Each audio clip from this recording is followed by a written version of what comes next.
Whether it's creating essays, images, or even drafting a bill, artificial intelligence seems to do it all. Our Capitol Correspondent Amal Tlaige spoke with lawmakers who discussed their experiences using artificial intelligence and tell us what guardrails they say should be put in place.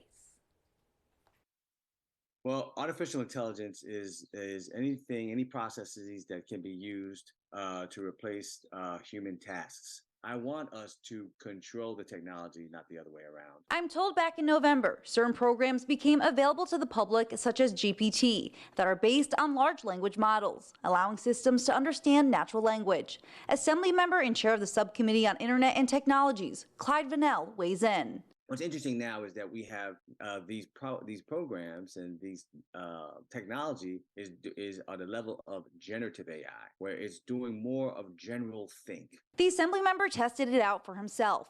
He used an AI program called AutoGPT to find gaps in New York laws and create a bill based on those gaps. It created a bill that would require landlords provide a copy of lease agreements to renters within 30 days of a written request. Guess what? At this point, this can write a bill. What about my job?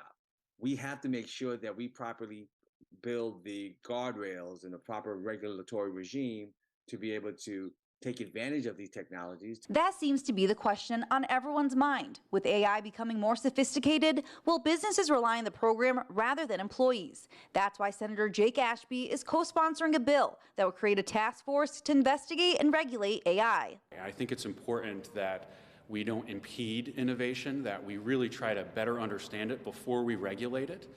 We don't want a rushed approach, and we don't want just to open the gates on this either. The bill passed in both houses and awaits the governor's signature. Reporting in Albany, Amal Tlaige. Just ahead tonight, day one